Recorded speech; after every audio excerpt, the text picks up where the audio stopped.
So a Chiefs rookie got some high praise from Travis Kelce today as he's proving to be a target for Mahomes, with a local beat reporter even saying he looks the part for now. So I've got to talk about that, more standout players, Toney making it to his first practice, several players being brought in for tryouts, and much more after the conclusion of day one of Chiefs mandatory minicamp. But first, how about those? First up, before we get into mandatory minicamp takeaways, yes, mandatory minicamp started today and goes through Thursday. I just wanted to let you all know that on Thursday evening, at the conclusion of mandatory minicamp, the Chiefs will be having their Super Bowl ring ceremony so they can look at their new shiny rings in their full glory. And the only detail we have on the rings at this point in time is this. I heard it's bigger. That's the only thing I've heard. The only thing I've heard. And whether you want to believe it or not, bigger is not always better. So time will surely tell there on how these compare to last year's rings that were very impressive as it was. Now, day one of mandatory minicamp featured pressers from Travis Kelce, Isaiah Pacheco, and Drue Tranquille, as well as a media look by the local beat reporters. Pete Sweeney noted there were only 3 players absent, with those being kicker Harrison Butker, defensive end BJ Thompson, and left guard Joe Toney. And I would think both BJ Thompson and Joe Toney were excused for health and medical reasons. Joe Toney is still working back from that torn pectoral he sustained in the playoffs. Then, of course, BJ Thompson just went through a traumatic event last week during a meeting when he had a seizure and went into cardiac arrest. The Chiefs training staff immediately responded, issuing CPR for 60 to 90 seconds and even using an AED to bring him back. And after a day in the hospital, he was taken off the ventilator. He was in stable condition. Then just last night, he was sent home, which is great news. Tom Pelissero shared this last night. He said, 4 days after suffering a seizure and going into cardiac arrest during a meeting, Chiefs defensive lineman BJ Thompson was released from the hospital tonight per his agent, Chris Turnage, a significant step for Thompson, who continues to progress on the road to recovery. So, while that again is great news, there's been no cause or explanation as to what happened to BJ, so hopefully we find out here sooner rather than later. Something else that wasn't explained is why Harrison Butker wasn't present for mandatory minicamp. Some surmised he could even possibly be holding out due to being on the final year of his deal and wanting a new contract. And while it's true he's on the last year of his deal, I would be pretty confused if Butker was actually holding out of mandatory camp, considering he's been at several of the voluntary OTA practices and was also just in the special teams meeting last week that got canceled due to BJ Thompson having that seizure. So if he's holding out, why right now and not for the voluntary workouts as well? Something isn't adding up here. Well, we did get some clarity here later on. Pete Sweeney noted that Harrison Butker was absent due to illness, so no crazy kicker holdout in the midst of a contract negotiation or anything like that is going on with Harrison Butker. He's just sick. Anyway, we had those 3 players not in attendance, Butker, BJ Thompson, and Joe Toney. Then the players seen out there but not practicing were Derek Nottie, Charles Omenihu, and Xavier Worthy. This basically hasn't changed, with these 3 being mentioned as around but not practicing at several of the media looks during OTAs.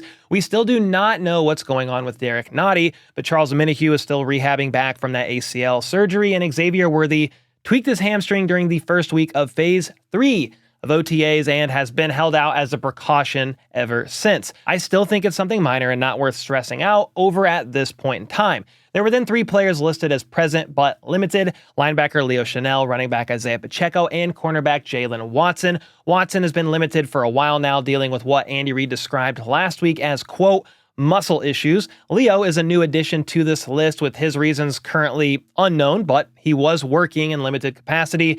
And then while Pacheco was on this list, he said in his presser he was not limited today and definitely was out there working in full. Hollywood Brown also appeared to be a full go after being limited last week. He was wearing a compression sleeve on one of his legs and did notably miss a couple of deep bombs from Patrick Mahomes, being just out of his reach.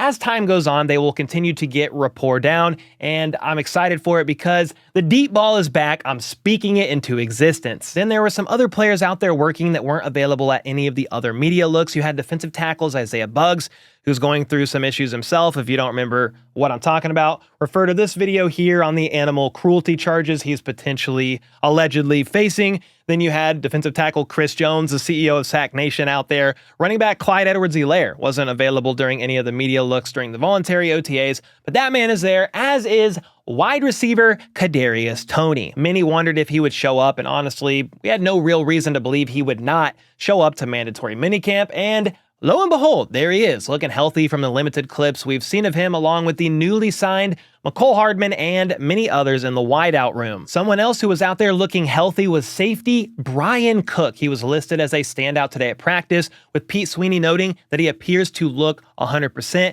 not missing a rep during the media look. And he said Cook did not appear to miss a rep here despite last year's injury, surprised by how fast he looks. And that is some great news for the Chiefs secondary to have Bryan Cook back at full go. Presumably so, at least, after that nasty injury last year. Defensive back Najee Johnson said in my interview with him a couple weeks ago that B. Cook should be 100% good to go by mandatory minicamp, and it looks like that's exactly the case here. Another standout was wide receiver Rashee Rice, catching several passes from Mahomes today, looking good, and honestly, he has looked crisp and sharp in all the videos I've seen of him all this offseason, whether it was from his own workouts or from the media looks. That's not the issue at all with Rice. The issue is, will he be suspended this year, and for how long? Because you can look great and crisp during OTAs, mandatory minicamp, training camp, but if you're not out there with the team, what does that really matter? And then there were some new faces out there as well, with Matt Derrick of Chiefs Digest noting that 4 defensive linemen were there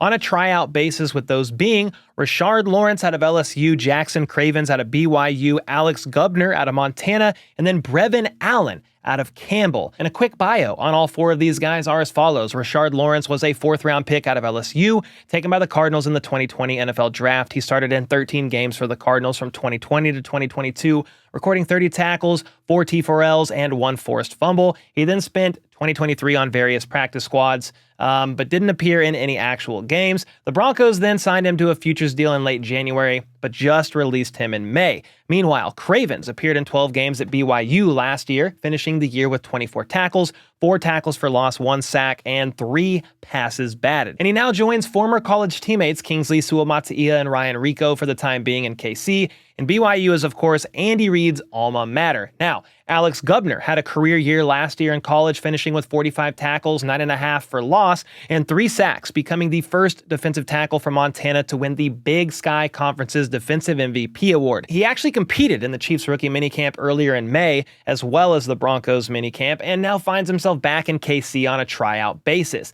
Then finally, there's edge rusher Brevin Allen, who went undrafted in the 2023 NFL Draft and signed with the Chargers as a UDFA. He spent most of the season on the practice squad, but did appear in 2 games before recently being waived in May. He played college ball at Campbell, an FCS school in North Carolina, where he became the school's all-time leader in sacks with 20.5 and tackles for loss with 38. Now, I have no idea if any of these guys will make the 90-man roster, but it's worth keeping tabs on them in the meantime to see if any roster moves happen, maybe after the conclusion of minicamp. Next up, linebacker Drue Tranquille shared how much he loves Kansas City in his presser today. With him having a wife and kids, he doesn't want to move them all around, so I believe he lives here all year round now, and the Chiefs helped him find his love for the game again. This is what he said in his presser last offseason during last year's training camp, but winning a Super Bowl now has him on 10, ready to get after it all again. There's a championship culture here, and it's very apparent all throughout the organization. Even today, during practice, Kelce was asking him what he saw during a route that Tranquille was covering him on, and this desire to continue learning and growing, refusing to settle into complacency, is evident from all the best guys on the team. And on the subject of the greatest tight end in the game, the GOAT, Travis Kelce, has been out there working hard as well. And of course, early on in his presser with the media today, he was asked about his age and if he thinks he will be done after the remaining 2 years on his contract, especially given the off-the-field opportunities he will definitely have. He's even taken a stab at some acting opportunities this offseason. Into that, Kelce said football will always be his number one passion, but at the same time, you can only play football for so long. That's why the offseason is best to dip your toes into other opportunities outside of football. I mean, he will have plenty of off-the-field opportunities, from his podcast to the entertainment industry, so that is not a worry. However, Kelce said he still loves coming into work every day and reiterated that he wants to ride until the wheels fall off, noting he can't put a time frame right now on his retirement. And when asked about managing his overall workload this season with the help they've brought in to help him underneath and therefore help the overall wear and tear on his body, Kelce said this. Wear and tear me, baby. I'm ready for it, man. Put the load on me. I love being accountable for the men and the women in this building and Chiefs Kingdom. I love the aspect of, everybody counting on me to try and make that play for the team and just do the right things out there on the field. And I don't think that anything from last year, put more miles on me, made me, less of a player. I think it was, focus, being my own worst critic, and capitalizing in situations that I should have. The love and passion for the game typically fades after a while, yet here's Travis Kelce entering year 12, still hungry as ever. He wants to be out there every single play, but over the last couple of years, he's had to come to the understanding that he can't always be out there. He trusts and respects the coaching staff's discretion, particularly Andy Reid's, on when he should be on the sideline and when he should not. Now, we all know he got pissed at Andy in the Super Bowl when he was sidelined and got intense with Big Red, but Kelce apologized for that previously and said he never should have done that. Kelce then had some big praise for the rookie tight end, Jared Wiley. And if Kelce is saying this, even though it's early in the offseason and the pads are yet to come on, I think it's at least worth writing down in your Chiefs offseason journal and saving for later. He's got a lot of upside, very comfortable, smart guy. I would say he's a lot further along than I was as a rookie in terms of just understanding the offense and really seeing the field. A lot of upside is further along than Kelce was as a rookie at understanding the offense and seeing the field. I mean, come on now, if that doesn't get you excited about Jared Wiley's future, I don't know what will. Pete Sweeney noted that during the media look, Jared Wiley high-pointed a touchdown from Mahomes in red zone work, and Wiley looks like he belongs so far, so even more praise for the young rookie. And I will say this, if Jared Wiley ends up catching on sooner rather than later and is a real weapon or somewhat of a weapon, just somebody that the defenses can't ignore in the Chiefs defense, I mean, that is only going to mean great things in the Chiefs offense. Now, Travis Kelce was also asked about chasing that ever-elusive three-peat, and he said they are not worried about that. They are worried about getting better each and every week. Same mindset as last year when they were chasing a back-to-back Super Bowl win. You don't worry about another Super Bowl win right now, says Kelce. You worry about preparing for the season, winning the division, and then winning each playoff game first and foremost. Chiefs running back Isaiah Pacheco basically, I think this is ingrained into the entire team, he basically had that same exact mindset. It's not focusing on that more so, but focusing on what's in the moment, what's in the present right now. Let's take care of today and tomorrow, day by day. Pacheco has been soaking this offseason up as he's had no surgeries this year like he did after Super Bowl 57. I believe he had 2 different surgeries, and this led him to focusing up on how he can improve his game, and he indeed confirmed that he's lost a little bit of weight. I talked about it in a video last week that Pacheco appears to have lost 10 to 15 pounds, which would put him closer to that 200-pound mark, giving him a similar height and weight to Jamal Charles. And he said he's weighing in at about 206, 207 right now and feeling great. So, yeah, he's lost some weight, but Pacheco did say he actually likes to play around the 208 to 210 mark during the season,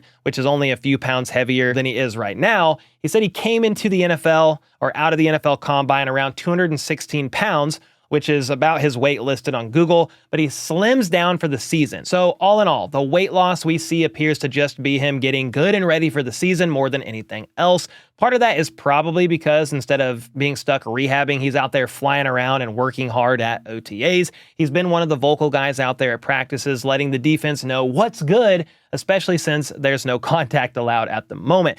And with all the speed the offense is going to have this year, they are locked in studying the little things, especially in the meeting room, noting Mahomes' tendencies and what he likes against certain defenses. And when talking about the deep ball coming back, Pacheco had a pretty funny answer to that. I love it. I can't complain, yo. So, you know what I'm saying? If the Pack get to throw the ball all the way down the field, hey, less running I got to do. So, hey. On the flip side, though, Pacheco also said he's willing to be the workhorse and run the ball as much as needed. Whatever it takes to help the team get into the end zone, he is down for the cause. When asked about the state of the running back room and which of the new guys are standing out to him, because you basically have Isaiah Pacheco, Clyde Edwards-Helaire, and then a bunch of other guys fighting for that running back 3 spot, he basically said the whole room is working hard and listening to coaches and just focusing on the little details, and that's what's important for the room at this point in time. So obviously, he's not going to throw anybody under the bus or call anybody out at this point in time. It's just the way he works. And with that, day 1 of mandatory minicamp is over,